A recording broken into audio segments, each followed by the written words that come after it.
and welcome back to my channel. This is your May 10th review and reaction for Raw.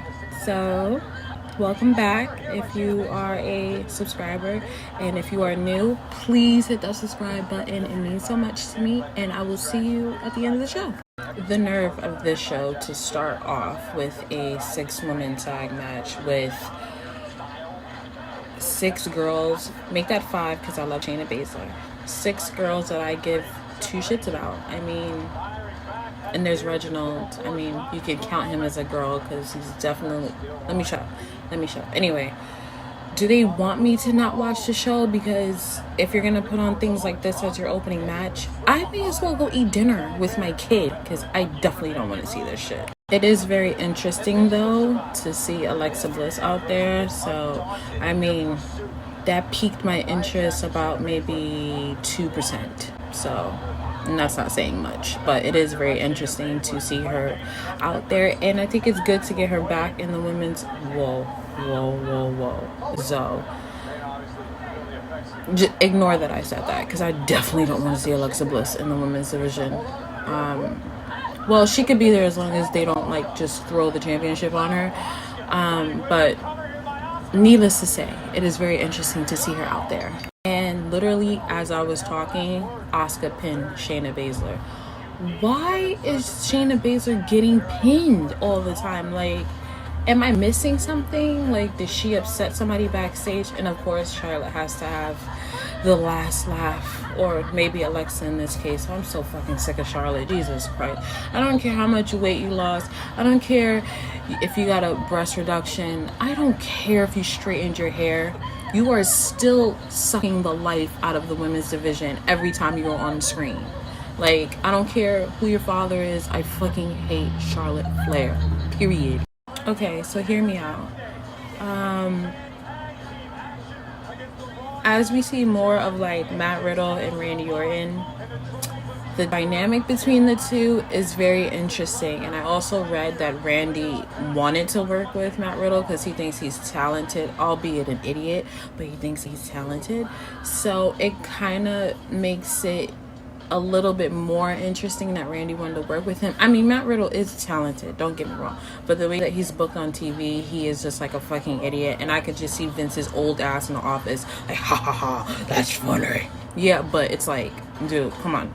So it's like they literally stripped everything that made him dope in NXT and redid him over to this fucking idiot. But anyway, I say all that to say, now I see why people are saying online that Randy Orton and Matt Riddle are probably the most interesting thing on Raw, because they are. I'm gonna say it just like I've been saying it every Monday. 1, Damian Priest is a fucking star. There's no way you can book him the wrong way unless you're Vince. 2, I cannot understand why they have Damian wasting his time with The Miz and Morrison. That time has passed at WrestleMania with Bad Bunny. Miz and Morrison did their job. They made them look good. Can we move on? Can Damian Priest get to, like, you know, challenging for titles in the main event picture where he belongs? This feud, like, long going with The Miz and Morrison, is doing nothing. Because everyone with a functioning brain understands that Damian Priest is going to win, and he should be winning. So why does he have to keep winning? Like, just get away from these 2 fucking idiots. I just want to know if John Morrison understood why is Jinder Mahal on my television smiling? Get him the fuck off my TV. But what was I saying? I wonder if John Morrison understood that he was going to be portrayed as a fucking idiot when he signed his return WWE contract, because that's exactly what's happening. He has drip clips in his hair, and he's wearing a fanny pack. Like, what the fuck, bro? Like, why even come back? Like, you have to be paying attention to the current product, or maybe you're not. Even if you're not, I'll play devil's advocate. Say you're not. But it's like, look at all the recent returns. 50% of them haven't been good. And I don't know why John Morrison thought he was going to be any different. Like, once they paired him back with The Miz, his return nosedive into the ground. And now we go to Jinder Mahal. I'm not gonna lie, I did not watch any of that match. I'm definitely watching AEW Dark. I see Jeff Hardy lost. We all knew that was gonna happen once this match was announced, but yeah, didn't give a fuck. So there's that. Oh, Sonya Deville, she's so fine. Another 8-man tag match that nobody gives a fuck about. Meanwhile, Jon Moxley is cutting, once again, the greatest promo ever. Why do I even watch Raw at this point? Please tell me. Okay, I realize that last clip may have been 100 times petty because it's like you're supposed to be reviewing Raw and you're looking at AEW. Just forgive me. Like, I really was just scrolling during the commercial, but the bigger issue is that this show is fucking boring and we are only an hour in. Like, even if it wasn't AEW Dark Elevation that caught my attention, why am I scrolling on my phone? Like, that's the problem. I cannot find a fuck to give about this show, and it's like I want to because I love wrestling, but it's like this show is just so bad, and this hurts me because I'm talking about a match with AJ Styles, like AJ Styles, who is probably the best person to step inside of a ring, and it's like I'm saying that about a match that he's in, and I shouldn't, because AJ Styles can wrestle a fucking garbage bag and I'd be interested, but I'm just finding it hard to be interested in anything going on Raw. It's like not even look at Omos. He's not even dressed like he's in a match. It's just like he came to the building and they were like, hey, you have a match tonight. He's like, I have no gear, and they're like, it's okay, just wrestle with what you have. And it's like there's just no effort put into this show, and then I just feel stupid for sitting here watching it, but I cannot for the life of me help it. Like, I just can't help it. Honestly, the only thing that's really holding my attention is the fact that Kofi Kingston is wrestling in a pair of ones, and the Jordan head in me is like weeping. Like, I mean, he probably has enough money to buy another pair, but if you're a broke bitch like me, like, this hurts. And like, again, look what I'm paying attention to. Kofi sneakers. I couldn't even tell you what was going on in the match. And to add insult to injury, Elias is in the ring. So yeah, this is brutal tonight. Like, this is fucking brutal. So my thoughts on the segment with Sonya Deville, Asuka, and Rhea Ripley.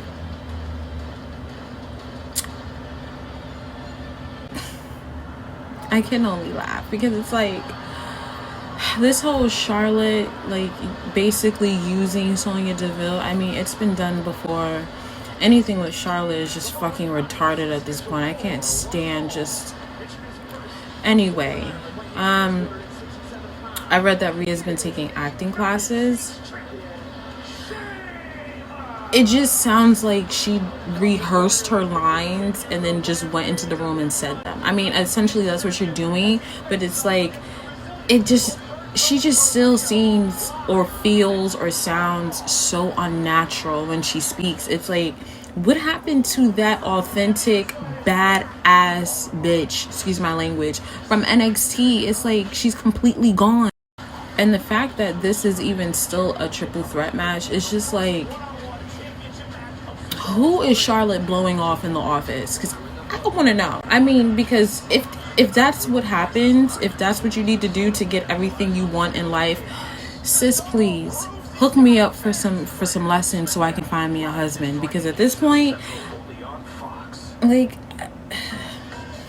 you know what, just forget I said any of that, because like I could go on and on about like how everybody, and I think I can speak safely for everybody's fucking sick of Charlotte.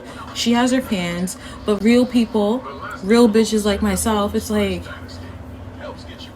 I could go on and on about how much like she is just just given fucking everything, and it's like her matches are not even all that good. And I know the Charlotte haters are gonna come for my head, but Okay, I say all that to say, if Rhea doesn't go over at WrestleMania Backlash, then what is the point of even calling new women, or new people for that matter, because you do have a Roman Reigns, but what is the point of calling people up to the main roster if you're just gonna fucking bury them? Like, if I'm in NXT and they're like, hey, you're about to go to the main roster, fucking release me right now. Like, there's only but so many people that can pull a Tommaso Ciampa where it's like, I'm fucking staying in NXT, I don't care what you say.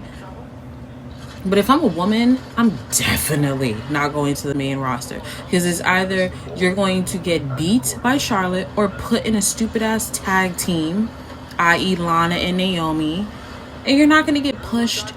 Nothing. It's a waste of fucking time. I mean, besides the money, I don't understand why anybody would want to work for this company. Like, I don't get it. I was initially happy about Sheamus winning the United States Championship, because I feel like, you know, he kind of deserved it. During the pandemic, he kind of really stepped up, and I've always been a Sheamus fan. I know I could just hear the boos in the back, but the fact that he's in a feud with Humberto Carrillo says a lot. I mean, it's even if it's Mansoor or even Humberto, like, I could definitely see Damian Priest and Sheamus having a really hard-hitting, good match for the United States Championship. Like, that's a feud I would like to see. Humberto, Mansoor, those are two people I don't want to see. So they cut the Sheamus and Humberto Carrillo match. It looked like Sheamus fell on Humberto's knee with all of his weight. I hope he's okay. I never wish injury upon any wrestler, even if I don't like them or care for them. But it's probably a blessing in disguise, I would say, because, I mean, was Humberto really going to be pushed to the moon because he put some muscle on? And no, he wasn't. And we go from that match to Cedric Alexander versus, I assume, Shelton Benjamin. Another match I don't care about. Like, let me go get ready to put my child in the bath, because Raw is trying me tonight. Like, when I tell you I am trying hard to pay attention, I am trying hard. But I'm on YouTube, Instagram. So, Jesus, just watch over me. I have a lot to say up here about Eva Marie's return. I'm just going to start off by saying, fuck her.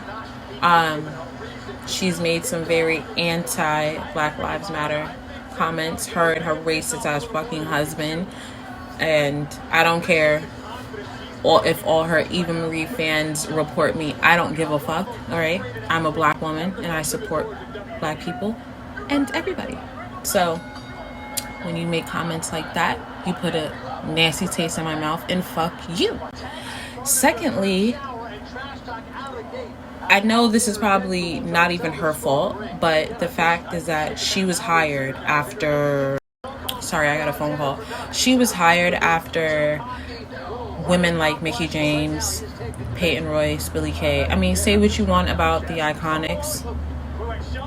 I thought Billie Kay was interesting. Don't take my head up for it. But she was hired after women like them were released, and Samoa Joe. So the company said, budget cuts, we're going to let go of Samoa Joe. But we're going to bring back Eva Marie. Because Eva Marie is supposed to put what? Faces to TVs? No, okay?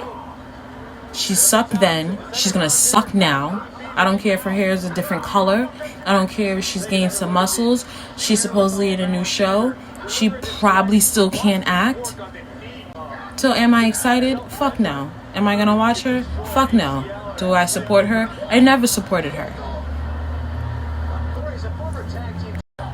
I just thought about it real quick. I wonder if Bobby Lashley, not that I give two shits what Bobby Lashley is doing, but I wonder if he's sitting in the dressing room or amongst everybody in the back, and just fucking like cackling because he's like, look at these two fucking idiots. I mean, they're not idiots, they're probably all friends, but you get what I'm saying. I wonder if he's like cackling in the back like, damn, could have been me. But I just ignore me, you guys, because at this point, like, I'm killing time so I can go bathe my kid, because the show is Shelton 1. Okay. But yeah, I'm killing time because this show is fucking boring as fuck. So Rhea Ripley defeated Asuka, and I noticed that Charlotte was on commentary. I really don't have anything to say. Oh, I see someone peeking. Hi. But yeah, this match did nothing to me. Nothing for me. Oh. Hello. Hi. Hi. So yeah, this match did nothing for me. Like I said before, if Rhea doesn't go over at WrestleMania Backlash, then everything, that whole rant I went on about Charlotte was right. She literally does nothing to help the division. So, and poor Asuka. I know people are clamoring for Becky Lynch, but I would take my time if I were her. I definitely forgot about this Damian Priest and John Morrison match just that fast. But I forgot his Chronicle came out, so I definitely have to watch that. I love that he took some inspiration from Razor Ramon, because everybody knows that was my crush at one point, but he still is. I think we're not here to talk about me, but definitely check out his Chronicle, because Damian Priest, I'll say it again and again and again until I'm blue in the face, Damian Priest is a fucking star, okay? That man has star written all over him. I just need him to get far away from The Miz and John Morrison. Like, after this match at WrestleMania Backlash, please let this be the last time they're in a ring together. Please. So Damian Priest picks a lumberjack match. Why wouldn't you pick a steel cage match? That would have been way more better. I fucking hate lumberjack matches. Like, it's a bunch of people on the roster standing outside that we've never seen in a couple of weeks, i.e. Murphy. And obviously somebody told him to pick that match, but like, come on. It should have been a steel cage match, but I am struggling to get through this last, couple of minutes of the show. My child is getting restless. I need to do her hair. I need to lay down. Like, it takes almighty strength, if you get what I meant. Almighty strength to get through this show some days. Okay, so I'm going to cut the video short.